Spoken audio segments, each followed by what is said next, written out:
Hola Santiago, hola Chile, hola al mundo que nos sigue a través de cooperativa.cl. 13 grados la temperatura actual, 25 la máxima que se espera para hoy. 3 grados la temperatura actual, 25 la máxima que se espera para hoy. Y el primer café de hoy lo vamos a compartir con José Miguel Burmeister, que es el secretario general de la Universidad Alberto Hurtado y abogado, militante demócrata cristiano. ¿Algo más? Con los nuevos estudios radio. Ya. Estamos también con Jorge Arrate, economista, escritor, abogado, exministro, ex embajador, en fin. ¿Cómo le va? Hola, ¿qué tal, Cecilia? ¿Bien? Mal me va porque... ¿Por qué? El smog, el aire de Santiago está pésimo. Así es, estamos con mucha contaminación. Hay todo un problema de regulación de las estufas a leña. Así es. Estamos en una zona más cercana a estaciones que hoy día estaban en preemergencia, no en alerta. Y estamos también con Patricio Usayán, ya lo escucharon, que es abogado académico de la Facultad de Comunicaciones de la Universidad Católica. Y también nos acompaña, como cada mañana, la Universidad Alberto Hurtado. El 2010, CIPER Chile recurrió a la ley de transparencia para investigar las irregularidades en las acreditaciones, lo que significó el cierre de una universidad. Si bien las consultas anuales a través del sistema de transparencia se duplicaron entre el año 2009 y el año 2012, para la académica de la Universidad Alberto Hurtado, Marcela Perticara, uno de los aspectos más débiles de esta ley es la protección a la privacidad de las personas. Más sobre este tema en la publicación virtual Observatorio Económico de la Universidad Alberto Hurtado. Universidad Alberto Hurtado cambia el mundo. Bueno, ¿están bien? ¿Están cómodos? Acérquense a los micrófonos, por favor, se pueden poner los fonos para que se escuchen. Estamos acostumbrando. Ya, pueden bajar la silla si están muy altos. Da miedo tocar todo esto. Sí, ¿por qué? Moderno. Bueno. Oye, a propósito de la universidad, quiero pasar el aviso. El jueves se lanza un libro súper interesante que yo creo que aquí al panel por lo menos le puede interesar, me imagino que a más gente, que lo lanza Esteban Valenzuela, un cientista político muy prolífico, muy involucrado en temas políticos.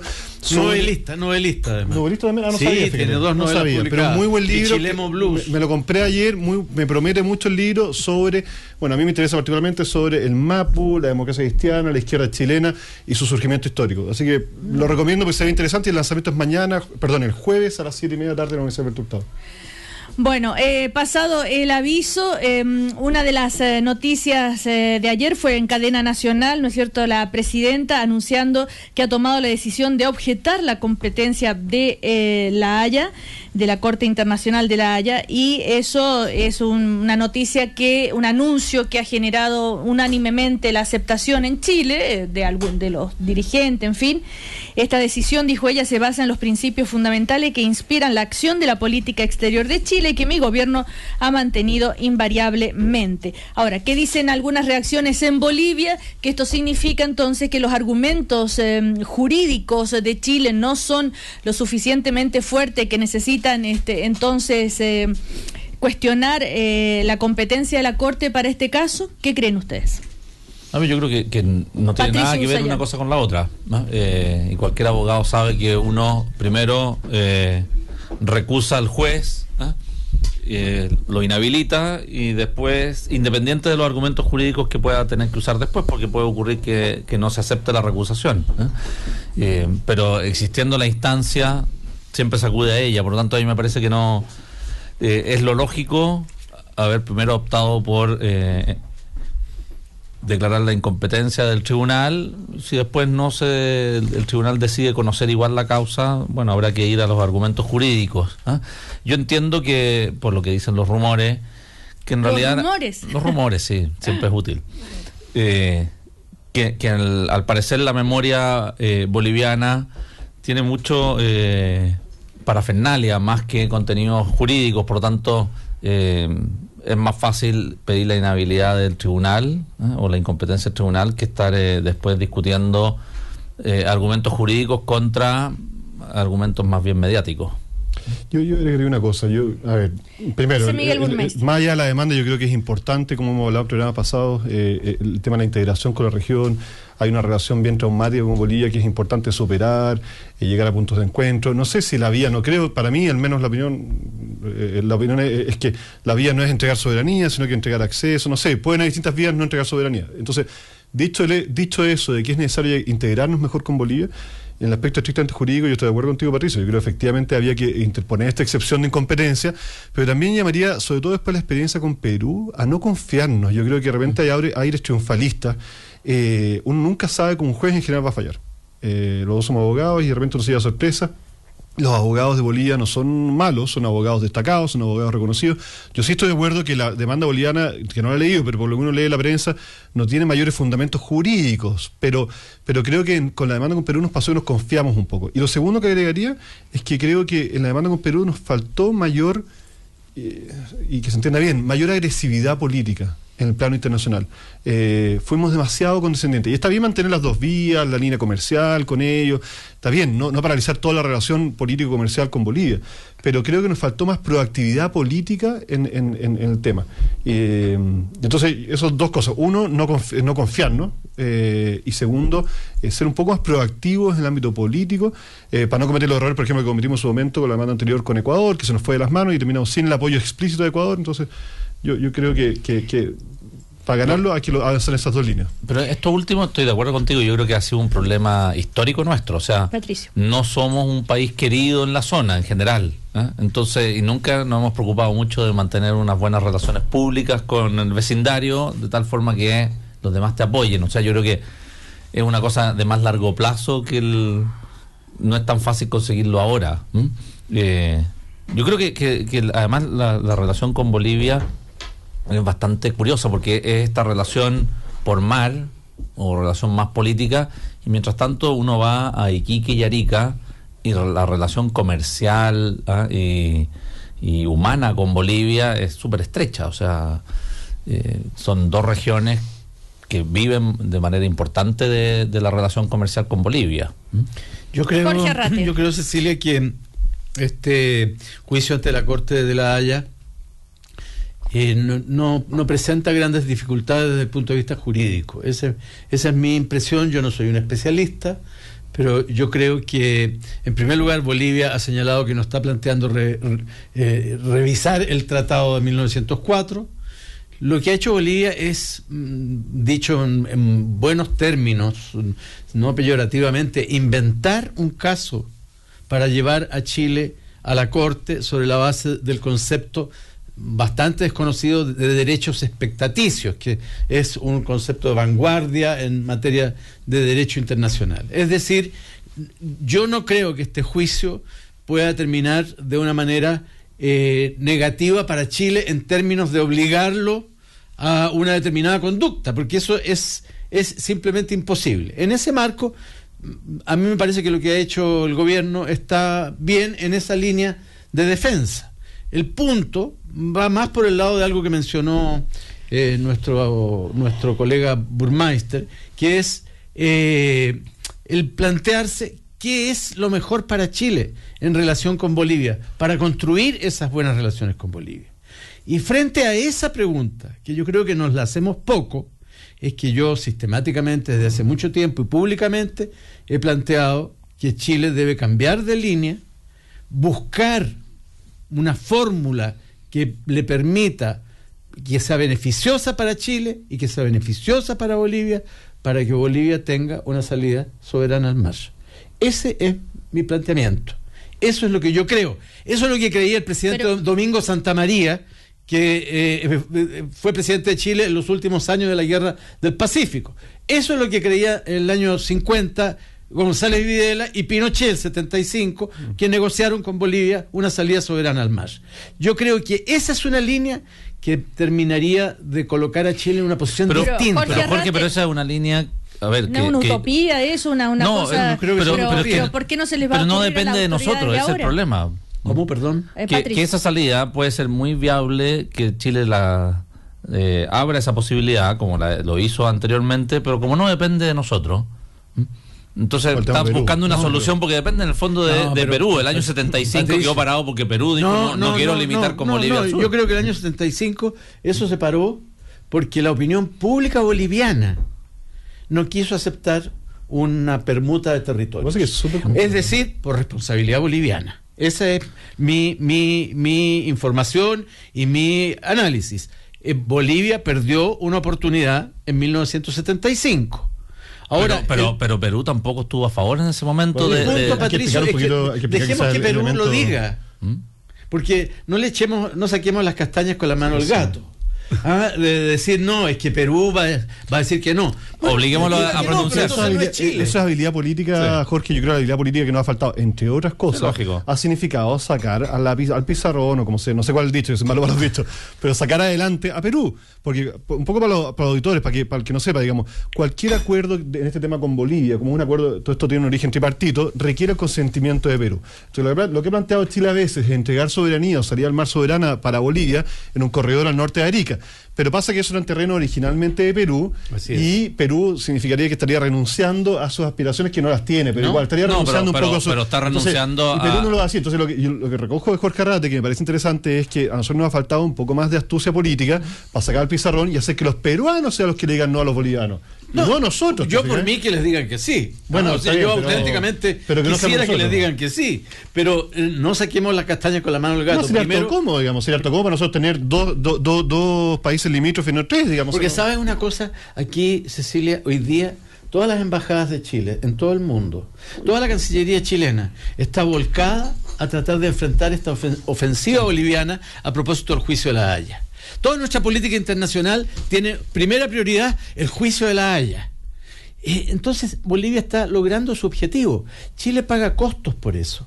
Chile paga costos. Tiene que ir a las distintas cancillerías a decir, mire, apóyennos, no apoyen, no hagan caso de la demanda boliviana. Y todo eso en la diplomacia, eso se paga. En la diplomacia siempre hay un cobro que viene después por hacerle un favor, por dar un apoyo. Una diplomacia media rinconada, yo encuentro. Así es como, eso es. Nosotros somos un país que tenemos gente preparada. Yo trabajé en la Cancillería un tiempo. Tenemos gente preparada. ¿Cómo no hay un mayor liderazgo político, mayor proactividad? Yo siento que, de verdad, o sea, es un tema de manera de hacer las cosas. ¿No será, ¿No será que los especialistas en derecho internacional van por un lado y la política por otro? ¿Será el triunfo de la política? Los abogados cumplen, los abogados tienen un ámbiito de competencia súper circunscrito a defender tus intereses en un juicio en La Haya, no puede hacer más, digamos. Pero yo creo que la política... La política es poco agresiva. Lo que pasa, Cecilia, es que aquí hay una línea histórica de Chile.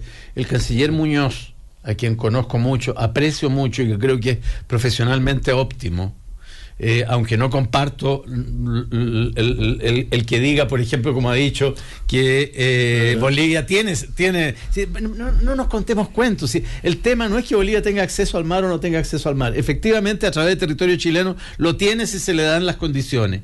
Estamos hablando de un tema casi espiritual. Estamos hablando de una herida que existe en Bolivia y que ha contribuido a ensuciar todas las relaciones internacionales de Chile. Entonces, el canciller Muñoz recordaba esta mañana en esta misma radio que el año 21, 17 años después recién 17 años después de firmado el tratado, Bolivia había tratado de dejarlo sin efecto. Posteriormente, el año 45 en San Francisco, estoy citando al canciller Muñoz. O sea, es un siglo en que Chile ha vivido acosado por esta demanda boliviana. Hagámonos la pregunta, ¿es lo que más le conviene a Chile? Yo a lo que invito es a hacerse esa pregunta. ¿Qué es lo que más le conviene a Chile? ¿Cómo se defienden mejor los intereses chilenos? Hay una cosa adicional que yo creo que más allá de lo político internacional, porque esas cosas al final no sé si son tan solucionables, partidos no dependen de nosotros, digamos, pero yo creo que hay un tema también de fondo en la relación con los vecinos, en particular con Bolivia, que es la manera en que nos relacionamos de manera cotidiana con los inmigrantes en Chile, sobre todo los inmigrantes de Bolivia o de Perú. Hay una actitud, yo creo, que parecía la actitud que tenemos con el mundo indígena, el mundo mapuche, que es una actitud soberbia, bastante racista. A mí me gustaría, lo he hablado con un amigo que trabaja en el Departamento de Extranjería, del Ministerio del Interior, yo le decía, oye, pero los funcionarios del Departamento de Extranjería deberían estar orgullosos porque son la cara visible, la puerta de entrada, son nuestros embajadores. Y uno va a extranjería ahí en San Antonio, que sé yo, oye, no tiene la infraestructura más bonita. O sea, yo creo que de verdad deberíamos tener una actitud, dado que somos parte de la OECD, que tenemos el ingreso per cápita entiendo de Portugal, que queremos, o sea, y que es algo positivo, que tenemos índice de pobreza bajísimo. O sea, seamos un modelo hacia la región, no solamente de superación de la pobreza, esperemos algún día también de mayor integración y menos desigualdad, sino que también de humanidad. Yo creo que tiene una actitud muy soberbia y eso se soluciona de manera súper concreta. Por ejemplo, la actitud y la infraestructura, el rol que se le da a la gente de extranjería, cómo se tramitan las visas. Es espantoso pasar por eso. Segundo, acuerdos de cooperación en cosas súper concretas como las pensiones, las relaciones laborales, o sea, las cosas que afectan al boliviano que trabaja en Chile. ¿Cómo hacer que de verdad se integre más? Yo creo que ahí hay un mar por avanzar y hay una actitud bastante de isla de nosotros, de soberbia, de un poco de racismo, que yo creo que también, junto con lo otro, no es que excluya, pero también un poco de racismo que es muy importante. Pero excluye, o sea, y también hace el resentimiento se ahonda un poco. Pero yo creo que es bastante más centralizado. Patricio, o sea, Saya. yo voy bastante a Iquique y me parece que la situación en esa zona es muy distinto que en Santiago. O sea, claro, yo estoy de acuerdo contigo que efectivamente somos soberbios y lo hemos sido, y un poco lo que planteaba antes, hemos sido siempre soberbios respecto al vecindario. No sé si el parámetro es la OECD, porque uno llega a los aeropuertos de la OECD y las listas también son bastante segregadas. Pero no un ejemplo a seguir ese. Pero en todo caso, si ustedes hacen una encuesta a la ciudadanía chilena, la mayoría está en contra de darle la salida al mar a Bolivia. Y si ustedes tienen alguna propuesta, ¿cómo se les ocurre, por ejemplo, Jorge Arrate, que se podría llegar a eso sin dañar el sentimiento de soberanía, que estás renunciando a tu soberanía? Por algo es que la gente no quiere, por algo será que las autoridades no quieren, no sé. Yo primero quiero decir lo siguiente. Yo creo que en el siglo XIX el acceder a territorio a través de la conquista era algo común. Así que lo que ocurrió durante la Guerra del Pacífico es un fenómeno del siglo XIX, en que muchos compatriotas nuestros, chilenos, lucharon, entregaron la vida, entregaron su sangre, y todo eso es enteramente respetable. Nadie puede objetar que Chile haya en el siglo XIX ganado una guerra y haya accedido al territorio. Bueno, igual hay formas de esa guerra que son un poquito reprobables. Territorio de los vencidos. Bueno, eso es evidente, el robarse los libros, las fuentes de agua, etcétera, arrasar posteriormente, sí. Pero eso es parte muchas veces de la acción de todos los ejércitos en la guerra. Entonces eso no está... Guerra que no buscamos tampoco. No, eso no está objetado, Cecilia. De lo que se trata aquí es de hacerse la pregunta: ¿tenemos que seguir con la línea que se ha aplicado durante un siglo o tenemos que cambiarla? ¿Pero cuál es la respuesta? Bueno, yo pienso que tenemos que cambiarla. ¿Pero cómo? Y que Chile tiene que buscar... Bueno, puede haber una permuta de territorio y eso no afecta a la soberanía. Me gustaría escuchar una propuesta. Por ejemplo, una permuta. No se preocupe que suene el celular. No me preocupo ya. Antes sonaba. Oye, cambiamos. Yo me preocupo por la persona que está llamando. Estarían felices. Pues cambiemos algunos kilómetros cuadrados, poquito. En Tarija, donde está el gas, por unos metros, ahí en el norte de Arica, yo feliz. Le sacamos las minas antipersonales que hay, le entregamos un pedazo de playa, frontera con Perú, y nos entregan el gas. Pero nos damos cuenta cómo podría haber ser el proceso de integración. Jorge, si este problema se resolviera, ¿cómo variaría fundamentalmente la situación energética de Chile? Pero usted fue candidato en el año 45 se planteaba usar las aguas del lago Titicaca para regar sectores del desierto en el norte de Chile. O sea, las perspectivas que ofrecería la búsqueda, una línea que signifique la búsqueda de un acuerdo con Bolivia es muy importante, muy interesante. Yo creo que como hay dos vías. ¿Cómo es? Solo en el norte, en el fondo. O sea, solo en el límite con Perú, porque no puedes cortar Chile en dos. Preguntarle a Jorge Arrate, él fue candidato a la presidencia, ¿cuál hubiera sido su... Y dije esto mismo que estoy diciendo aquí. Pero ¿cuál sería la propuesta? ¿De qué manera? ¿Qué haría tu Claro. No, mi canciller haría lo mismo que está haciendo en La Haya, porque Chile no puede ser forzado a negociar. Lo que Chile tiene que hacer es negociar voluntariamente. Esa es mi postura. Pero aquí Bolivia ha seguido el camino de tratar de forzar a Chile una negociación en una acción que tiene un efecto político publicitario. Chile lo que tiene que, si Chile cambia su línea y dice, mire, vamos a discutir en serio esto y no tenemos problema en discutirlo, bueno, entonces se hace y no se justifica una demanda como la de La Haya. Bueno, pero el tema es, ¿qué le darías a Bolivia? ¿De qué manera le daría la salida al mar? Bueno, hay muchas maneras. Yo creo que las dos vías, una es, sin entregar soberanía, profundizar mucho la integración de manera... Sin entregar soberanía. No, hay dos maneras. Hay dos maneras. Que ahí no van a estar conformes los de Bolivia. Pero no, perdona, hay dos maneras. Uno es integrarnos, la menos costosa para Chile, integrarnos de manera profunda y concreta en distintos aspectos. Y la segunda, entregarnos soberanía, a nadie le gusta en Chile. Ponte los fonos, José Miguel, así se escuchan bien cómo están saliendo al aire, porque si no estamos un poquito lejos acá y ya. La segunda, que si quisiera entregar soberanía, yo sé que ese es un tema tabú en Chile, es espantoso, pero se ha propuesto por tanta gente. Yo creo que si entregáramos soberanía, y con toda soledad lo digo, en el corredor, lo que se ha propuesto al norte de Arica, eso yo creo que no tendría tanta resistencia política en Chile, creo yo. O sea, y además no cortaría Chile. Sí, pero tiene un problema. Patricio Usaya. Que uno tiende a pensar en el territorio tierra, y el tema está en la proyección al mar. Bueno, negocia eso y en vez de eso entrégale... Está resuelta ahora con el fallo de La Haya. Con el fallo de La Haya ya queda menos espacio. Sí. La proyección toca con Perú muy rápido. Pero eso todo se puede conversar, te fijas, pero si la decisión fuera entregar soberanía, que me parece extremo e idealmente mejor no entregarlo, pero existe la posibilidad de hacerlo entregando una franja al norte de Arica, en el cual nosotros tuviéramos en vez de 3 vecinos, 2 vecinos. El problema es eso que Perú no querría, pero eso que lo diga Perú, no nosotros. Ahora, yo no estoy de acuerdo con José Miguel en el sentido de que este es un tema tabú. Este tema fue abierto en un gobierno radical a fines de los años 40 y hubo una discusión con soberanía. ¿Y Pinochet también en el año 75 en Charaña con soberanía. Con soberanía. Entonces, nosotros hacemos el tabú. Sí. No tenemos por qué considerarlo un tema tabú. Yo sé que a mucha gente seguramente lo que yo estoy diciendo no le gusta, pero bueno, esa es mi manera de pensar, esa es la que he tenido sistemáticamente, esa es la que planteé también en la campaña presidencial del año 2009 en los foros que veía todo Chile, y me siento orgulloso de hacerlo. Ahora, hay un tema políticamente súper sensible. Cuando yo era candidato y recorría la calle y a veces me encontraba un tema, es increíble y da un poco de pena, porque la cultura política a la base de las personas, los votantes, muchas veces es negativa hacia el inmigrante, es negativa hacia el extranjero.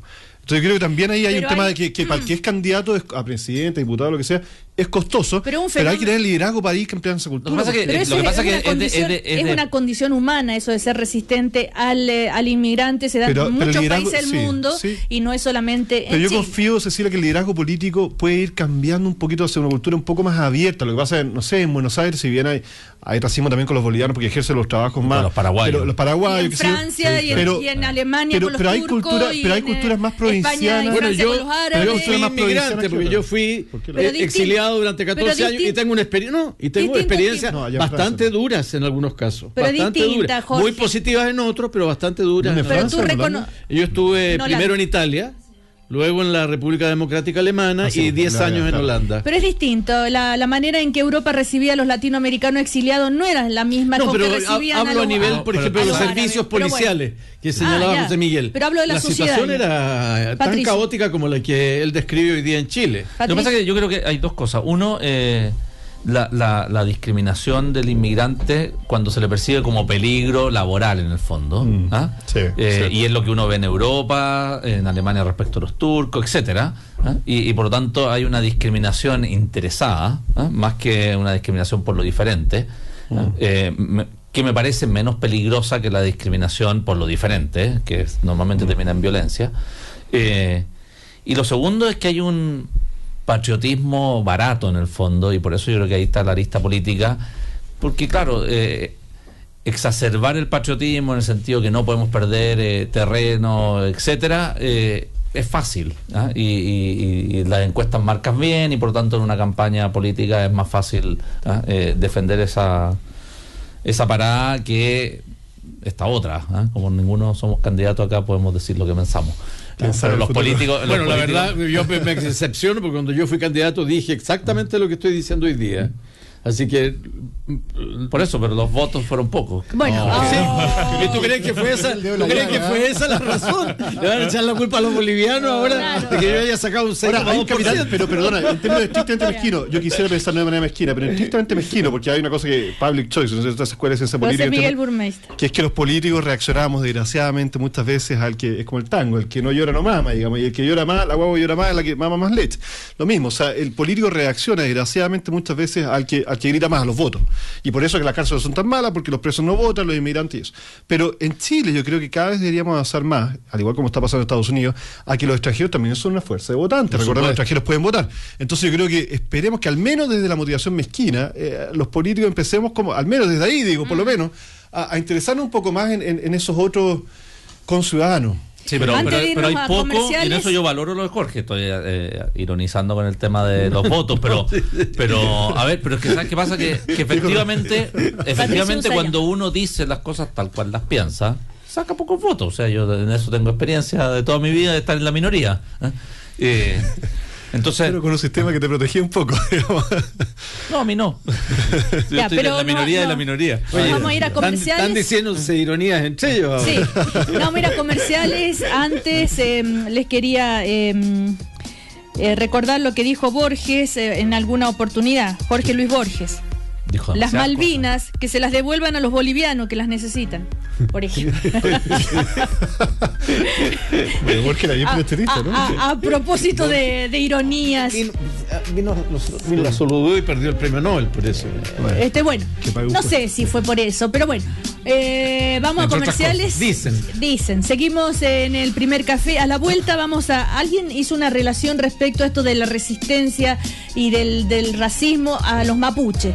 A la vuelta vamos a comentar la encuesta de Cooperativa sobre los mapuches y también la interpelación, ¿no? ¿Cómo? La interpelación de Peñinillo que está vinculada con eso. Claro, absolutamente. Vamos a comerciales.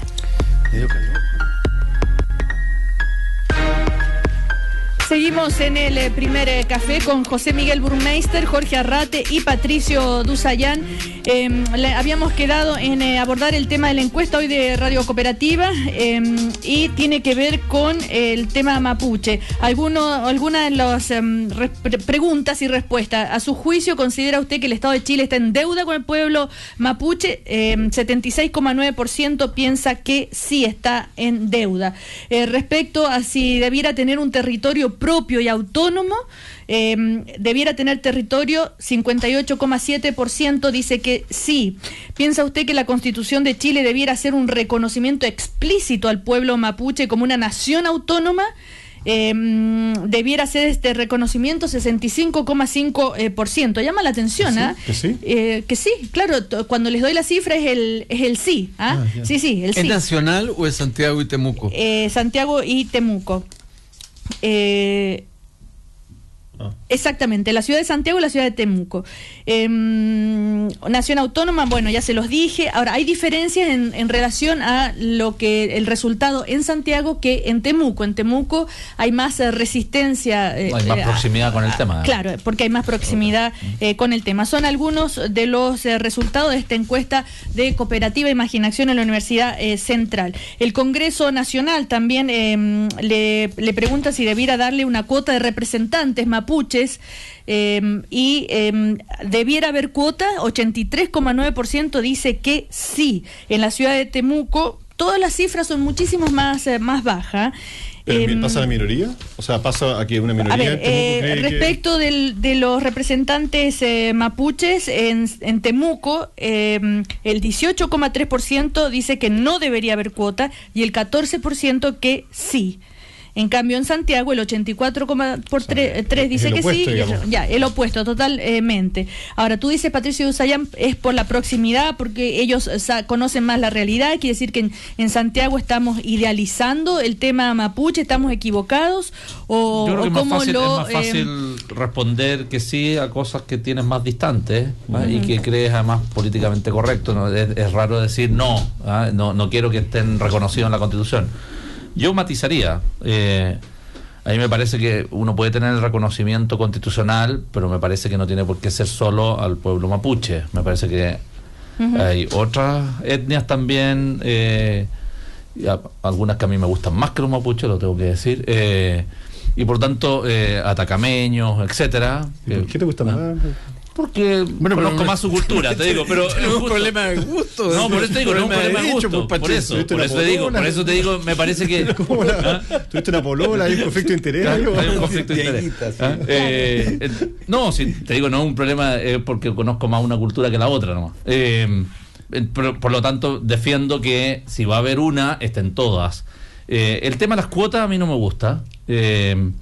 de partida porque me parece que no tendría por qué haber cuotas solo para el pueblo mapuche y no a otros, y porque en el momento en que uno empieza a tener cuotas establecidas en el Parlamento, puedes partir con las etnias y después podemos terminar en cuotas para las mujeres, algunas profesiones, etcétera. Entonces no me parece no estás de acuerdo. Las cuotas no estoy de acuerdo. Respecto a la violencia, le preguntan si existe un clima de violencia. El 66,4 dice que sí, y en ese caso en Temuco el 32% dice que sí. Y sobre la violencia, especialmente violencia protagonizado por gente mapuche. Esa es la pregunta. ¿Cómo es la pregunta, perdón? Si cree que hay un clima de violencia protagonizado. Alguna gente dice que en la región de la Araucanía se vive un clima especial y permanente de violencia protagonizado por gente mapuche. Otra gente dice, en cambio, que no existe el tal clima de violencia. ¿Cuál de esas dos opiniones está usted más de acuerdo? El 66,4% dice que sí está de acuerdo. En Santiago. Y el 34%. Claro, eso en general, ¿no es cierto? Y después, si hacemos el desglose, ahí baja muchísimo, por supuesto. Es que, Cecilia, yo creo que hay una cosa que Claudio Rego hablaba en su campaña mucho, que es la dictadura de los promedios, que yo creo que en esta encuesta es muy aplicable, que si tú comparas dos realidades, que lo interesante es justamente comparar la diferencia, ¿te fijas? Entre Santiago y Temuco, porque en el fondo, como decía Patricio, es distinto estar al lado del tema y la diferencia es tan abismante que algo te dice, yo creo. Si tú sacas el promedio entre Santiago y Temuco, te esconde la realidad tan extrema entre Temuco y Santiago, digamos, las percepciones. Bueno, esto en cuanto a la encuesta, pero ustedes se van opinando, por favor. También sobre Francisco Huenchumilla, está a favor de cómo ha actuado el intendente, o más bien en contra, a favor 57%, y en la ciudad de Temuco, en contra 40%. Son algunas de las cifras de esta interesante encuesta entonces sobre el tema mapuche. Sí, Jorge. No, a mí no me sorprenden los resultados de la encuesta. Creo que expresan lo que uno por sentido común esperaría. Quizá la cifra más impactante es cerca de un 70%, me parece, de quienes creen que efectivamente hay una deuda con el pueblo mapuche y son partidarios del reconocimiento constitucional. Yo creo que el reconocimiento constitucional, yo coincido con Patricio, es para todos los pueblos originarios, no solo, por supuesto, para el pueblo mapuche, ni nunca se ha planteado. Yo creo que nadie pide lo contrario, ¿no? Claro, así es. Hoy día hay una... Ahora, mi punto es otro. En realidad es plantearse, estoy preocupado de cuándo va a ser posible llegar a este reconocimiento constitucional, porque yo tengo la impresión de leer las últimas declaraciones o un discurso de la Presidenta de la República que el tema constitucional ha sido postergado. Es la interpretación que se hizo a una frase que dijo la Presidenta de la República, que se iba al menos redactar la ley, ¿no es cierto? Pero en el sentido de las prioridades. Llevaremos a cabo una profunda reforma educacional que será financiada por una reforma tributaria, las que unidas a una nueva constitución completan los... Eso es lo que había dicho la Presidenta. Y ahora dice que promueve una nueva constitución, señaló que seguirá este camino o al menos redactar una nueva e iniciar su discusión. Entonces vamos postergando del primer semestre al segundo semestre. Ahora estamos postergando el objetivo, ya no es una nueva constitución, sino que es redactar una constitución e iniciar su discusión. Yo creo que aquí hay lo que se está recogiendo cañuela. Aquí se está recogiendo ¿En todo o solo en esto? Pero yo tengo la impresión que va más allá que esto.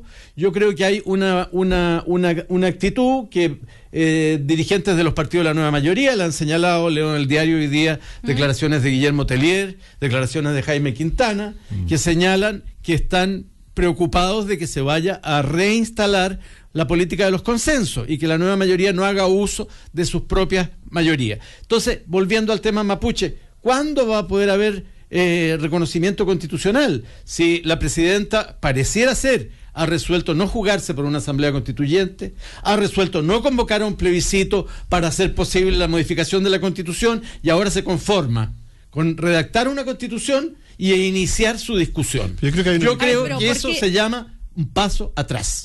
Jorge Arrate, ¿por qué llega a esas conclusiones tan tajantes a partir de una frase? Y por otro lado también recordar las críticas porque que se hicieron. Frase explícita. Espéreme. Clara, y también las críticas respecto a que se está enviando todo junto, entonces que no hay tiempo de discutir, que por qué todo al mismo tiempo, que era para cumplir con las promesas de los 100 días y que las cosas no se hacen bien, que no hay tiempo de discutir en el Congreso, en fin. Yo creo que, no sé, ojalá que no sea la interpretación tuya la correcta, digamos, no por ojalá, ti, Jorge, pero también, no por ti, Jorge, pero yo creo que, como dice la Cecilia, yo creo que está siendo un poco tajante en las conclusiones a partir de testimonios, declaraciones que no son tan así. O sea, cuando tú redactas una constitución, por la vía que sea, Asamblea Constituyente o en el Congreso, es un trabajo gigante. Entonces, yo creo que cuando la presidenta dice, espero terminar el periodo en apenas 4 años con una constitución redactada y comenzada la discusión, o sea, de verdad, imagina una Asamblea Constituyente, Jorge. O sea, convocar a la Asamblea con todos los pasos legales previos, que esa Asamblea redacte la Constitución e inicie su discusión legislativa, yo creo que ya sería un tremendo mega avance. O sea, yo jamás soñaría que tenga una Constitución aprobada en este gobierno. Yo creo la presidenta lo soñó, porque aquí tengo su frase entre comillas, cuando dijo, llevaremos a cabo una profunda reforma educacional que será financiada por una reforma tributaria, las que unidas a una nueva Constitución completan las 3 grandes transformaciones que llevaremos a cabo. Está bien, Jorge, pero siendo realista, entonces yo estoy comparando con lo que la presidenta dijo. Que si quiere una Constitución participativa. O sea, de verdad, o sea, una discusión en una asamblea. O sea, cuando dijo esa frase no había pensado en una Constitución participativa. No, pero no tengo idea, Jorge. Lo que digo es elaborar un texto constituyente, aún entre 4 paredes y 2 gatos, es muy difícil, toma mucho tiempo. Si eso lo vas a hacer a través de una asamblea constituyente, necesariamente toma más tiempo. Y yo creo que eso, en general, los distintos actores quieren una nueva constitución efectivamente participativa. Que se discuta en el Congreso primero, y si eso fracasa, se fuera al plebiscito, ¿eso es? No, te digo, en cualquier escenario eso toma mucho tiempo. Nunca van a querer ir al plebiscito, porque ¿sabes lo que pasa, Cecilia? El 70% de los chilenos es partidario de enfrentar el tema mapuche. El 70% de los chilenos es partidario de extender la negociación colectiva. El 70%, estoy dando cifras de encuestas de mucho tiempo, es partidario de recuperar la riqueza del cobre. Ninguna de esas cosas se le permite a los chilenos expresar libremente su opinión. La mayoría de los chilenos quería la reforma tributaria, la mayoría de los chilenos quiere la reforma educacional. Sin embargo, por Dios que ha bajado en las encuestas el ministro Izaguirre, por Dios que le cuesta al ministro Izaguirre, que estuvo aquí durante 1 hora tratando de explicar las preguntas de los auditores, y la desinformación, la confusión es enorme, y él me decía, yo les digo, esto se va a pintar azul.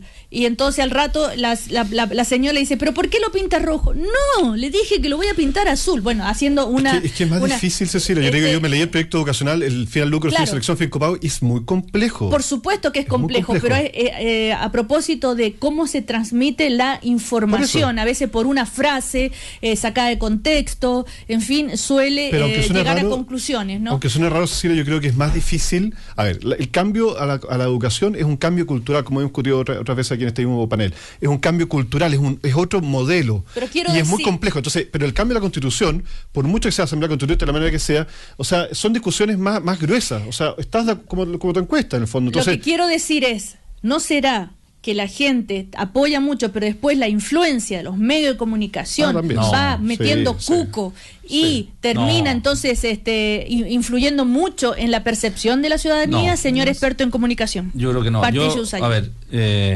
la responsabilidad de la comunicación es del que comunica. No, esto es echarle la culpa a la gente. Esto es como los profesores que dicen los alumnos son todos malos. O sea, si todos los alumnos se sacan mala nota, el problema es del profesor. O sea, pero si tú sistemáticamente todos los días estás recalcando y titulando... Pues lo están haciendo mal, entonces. No, porque... el que está comunicando lo está haciendo mal. A ver, yo creo que aquí yo creo que los plazos fueron ambiciosos para la dimensión de lo que se quería hacer. Es decir, 3 reformas como las que se plantearon para 4 años... es imposible. Yo creo, el tema de la reforma tributaria, como se planteó originalmente, porque una cosa es decir, sabes que vamos a modificar, vamos a evitar la elusión, pero la profundidad de la reforma tributaria significa para la gran mayoría de la economía replantearse muchas cosas de fondo. Por lo tanto, la reforma era más profunda de lo que se planteó y más compleja por lo mismo de llevarla adelante. La educacional, ¿para qué decir? O sea, mucho más que la tributaria. Yo creo que en la educacional además se partió mal, en el sentido que no se fue en el orden lógico que todos habrían esperado y que me parece que ahora Andrés Palma está reordenando, que es decir, partamos por mejorar la educación pública, después nos preocupamos de la particular subvencionada, después nos preocupamos de la universitaria. Yo creo que comunicacionalmente y más políticamente los proyectos se mandaron en un orden distinto al lógico. Y la Constitución, a mí me parece, estoy con José Miguel, plantearse en ese escenario, además la reforma constitucional. La Constitución del 80 se demoró 7 años en una comisión de 4 gatos, y al final de Jaime Guzmán. No, porque tuvo bastante pasadas después en el Consejo de Estado, etcétera. No es tanta la autoridad de Jaime Guzmán como algunos la plantean. A propósito de la y influencia, los 4 gatos eran como 12 gatos. Pero fueron 7 años de gente que sabía mucho, porque había gente de todas las tendencias políticas en esa comisión, pero eran los mejores constitucionalistas que habían en Chile. Patricio Usayán, a propósito de las comunicaciones, tenemos el famoso inserto. Todos ellos quieren corregir la reforma tributaria. Es hora de escuchar con frases, con cuñas, como se dice, de economistas, y no es cierto que empezó a circular desde el lunes, o el domingo, el lunes, para dar cuenta de cómo gente de todos los sectores está en contra de la reforma tributaria. De distintos aspectos de la reforma tributaria. Yo creo que ya no hay gente que esté en contra de la reforma tributaria. Pero hoy ya tenemos carta al director en el Mercurio que firma, por ejemplo, Manuel Agostín, Claudio Agostín, Eduardo Engel, Carlos Mazá, diciendo ¿por qué me ponen una frase sin mi autorización? Y eso es o no manipulación de la información. Y a eso me refería recién. También Edmundo Pérez. Cuando vi la inserción también pensé si estaban todos, habrían autorizado. Muy grave. Poner la frase. Edmundo Pérez Lloma también se queja de por qué le pusieron esa frase. Es como, y a eso me refería hace un rato. Pero eso no es los medios de comunicación. Bueno, eso, pero es una inserción pagada por un grupo. Pero te estoy diciendo que ¿cuál es el grupo ese? Pero te estoy mostrando cómo a veces reforma la reforma.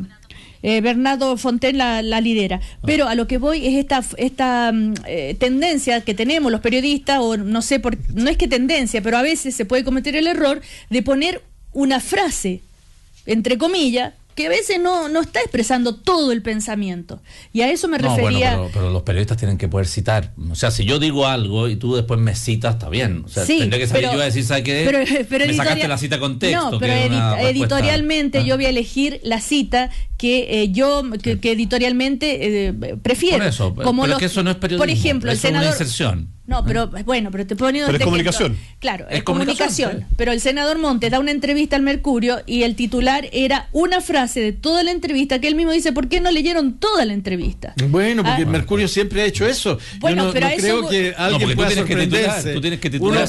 Evidente. Te titulas con lo que es más noticioso para tu línea editorial. Si dice una frase desafortunada, se la van a poner de titular. Pero eso voy, entonces tú titulas de acuerdo a tu línea editorial. Entonces, sobre la reforma... Si no quieres que te titulen con tu línea editorial, no le den la entrevista. Entonces.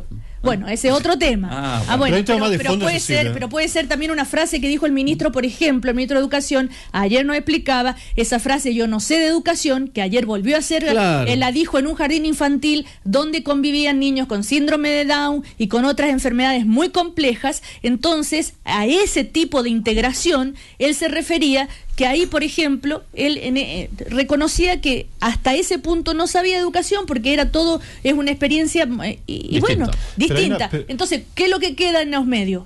El ministro no sabe educación. Pero hay una campaña del terror, o sea, yo creo que, y esto salió en los medios, pero a mí me ha tocado en la realidad verlo en Conchalí, en Renca, Buenaventura, en otras comunas, papás que son de izquierda o de derecha, distintas ideologías, que han votado por distintos candidatos, que el colegio le está diciendo, vamos a marchar. Sí. Primero. Segundo, le decía, va a cerrar el colegio el próximo año. O sea, no sé, yo me di la lata de leer el proyecto de ley completo, que es bastante complejo, el fin al lucro, selección y copago, y te digo, o sea, los plazos de vigencia. Primero, el proyecto recién enviado, no ha sido discutido, e incluso una vez publicado, está dando plazos de vigencia de casi 2 años en la práctica, de vigencia, las primeras disposiciones. Entonces, hay una campaña del terror que yo creo que y ahí yo recojo una cosa, Patricio, yo no sé si realmente hay un tema técnico de decir, o sea, en la Constitución algunos temas son muy complejos, es verdad, pero también hay una actitud no de decir, mira, sabe que esto toma más tiempo, sino que yo no quiero que esto salga, yo quiero que esto sea más lento. Entonces, cuando tú saliste elegido con un programa de gobierno, tienes mayoría del Parlamento, lo llevas al Congreso y no te encuentras con una oposición que dice, mire, deme más tiempo para poder discutir esto, sino que la práctica está haciendo en paralelo una campaña del terror, no quiere aprobar el tema. Y te dice más encima la UDI dijo, retire los proyectos, señor ministro Izaguirre. Entonces, frente a eso, yo digo, después cuando piden un diálogo constructivo, yo digo, perdón, o sea, cuando me pides que retire los proyectos, haces campaña de terror. Pero a ver, las cosas partieron al revés.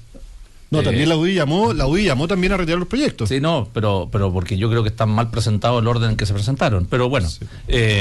Yo creo que aquí el tema fue ponerse un plazo y una cantidad de medidas, y ir avanzando a matacaballo en el tema. Y si hubieran puesto la reforma constitucional. ¿En qué se avanzaba? No, en la reforma tributaria en la Cámara. ¿Cuáles son las sin escuchar, sin aceptar indicaciones. No sirve para nada.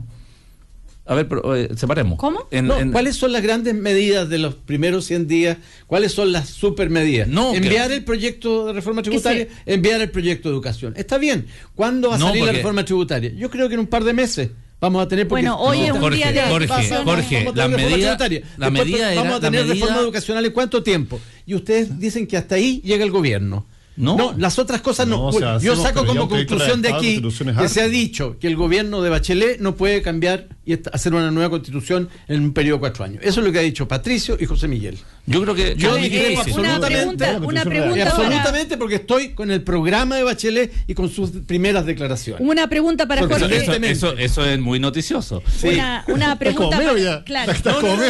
Sí. Estoy, a diferencia tuya, estoy con el programa. Entiéndeme, Jorge, perdona, para aclarar las cosas. Entiendo una cosa. Yo lo único que quiero es que haya una nueva constitución. Lo he dicho aquí, lo único que quiero que esa constitución sea mediante la Asamblea Constituyente y mecanismo participativo. Lo único que te digo, Jorge, es que de manera responsable y logística. No, pues se lo dije, yo firmé el compromiso, marca tu voto y todo, Jorge. No sabía, me alegro mucho. No, si no tengo ningún problema en eso. Lo único que te digo es que logísticamente salir con una constitución redactada mediante una Asamblea Constituyente es logísticamente, al menos yo creo, de verdad, Jorge, no sé si es imposible, me encantaría que fuera, pero me encantaría que esa Asamblea tuviera tiempo para discutir, convocarse, no sé.